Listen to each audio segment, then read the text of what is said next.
le chemin du pardon.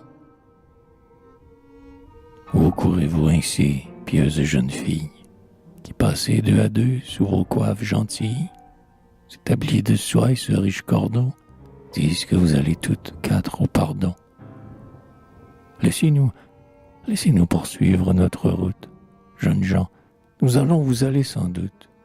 Et ces bouquets de mille au bord de vos chapeaux disent assez pourquoi vous vous faites si beau. Eh bien, tout en causant, Gaït, si bon vous semble, jusqu'à Saint-Madeleine, nous marcherons ensemble. Et de même en causant, nous reviendrons ce soir. Mes yeux sont réjouis, Gaït, de vous revoir. Non, suivez votre route, et nous suivrons la nôtre. D'un côté les garçons et les filles de l'autre. Vous nous retrouverez aux marches de la croix, et nos galants alors nous donneront des noix. Aux environs de Scaër, ainsi, dans une lande, d'amoureux pèlerins devisaient une bande. C'était Berthel, Jérôme, enfant modeste et fin, qui, lorsqu'il sert la messe, a l'air d'un séraphin. Anna des bois du Lord était aussi du nombre, et Loïc, qui la suit partout comme son ombre.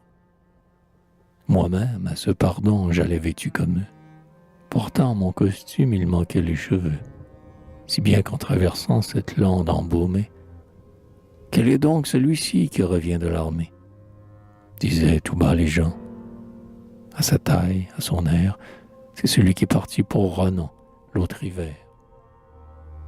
Eh, non, c'est le jeune homme arrivé de la ville. À parler notre langue, on dit qu'il est habile. Bonjour, monsieur, et Dieu vous garde du chagrin. Vous ne méprisez pas ceux qui sèment le grain. D'autres, d'un air joyeux, reprenaient. Quelle somme pour travailler au champ, demandez-vous, jeune homme. Nous avancions toujours, et par tous les sentiers, ce n'était que chapeau, coiffe et tablier. Allant vers le pardon, sur la bruyère verte, des vapeurs du matin encore toutes couvertes, le soleil par moments dardait ses grands rayons, et mon âme volait en exaltation. Si notre sort commun, Arvor, veut le permettre, sais-tu la haute place où, moi, je veux te mettre? Hélas, pauvre exilé de l'ombre des taillis, je sens qu'il est bien doux de parler du pays. J'en dois savoir parler, du moins que ceux des villes ne mêlent pas mon nom à leur intrigue vile. J'ai vu leur fiel haineux, leur sourire moqueur, et loin d'eux j'ai placé mon esprit et mon cœur. Enfin, on distinguait, après plus d'une lieue, les murs de la chapelle et sa toiture bleue. Et même avec l'odeur qui sort du cidre doux, tous les bruits du pardon arrivaient jusqu'à nous. Quand le désir nous prit d'aller à la fontaine, croyant y retrouver Anne et sa sœur Hélène. Une vieille était là, seule, à laver ses pots, qu'elle emplissait d'eau sainte et vendait aux dévots.